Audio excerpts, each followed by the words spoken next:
وافضل ساكتة كده واتحمل سوء معاملة. ليه تجرحني وتطلب مني اكون مجاملة؟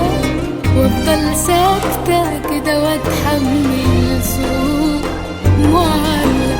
واحدة بواحدة ما تقوليش لا عادي في بيتها، ده مفيش واحدة تقبل حد يهين كرامتها.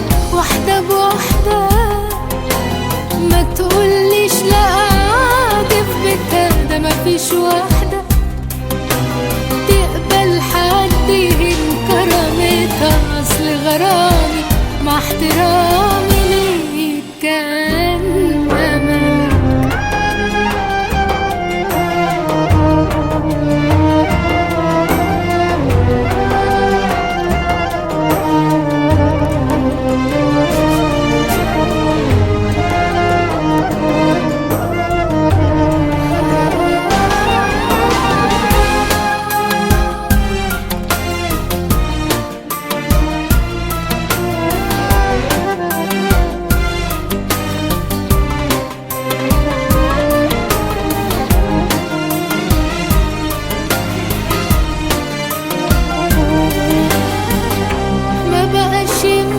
خلاص جراح تكون ملهاش أثر، أجيب منين إحساس عشان أداوي اللي انكسر؟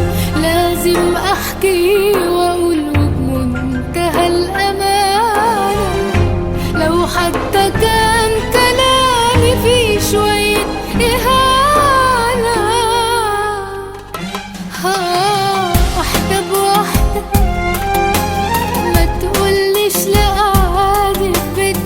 مفيش واحدة تقبل حد يهين كرامتها. واحدة بواحدة ما تقوليش لا عادي في بيتها، ده مفيش واحدة تقبل حد يهين كرامتها. أصل غرامي مع احترامي ليك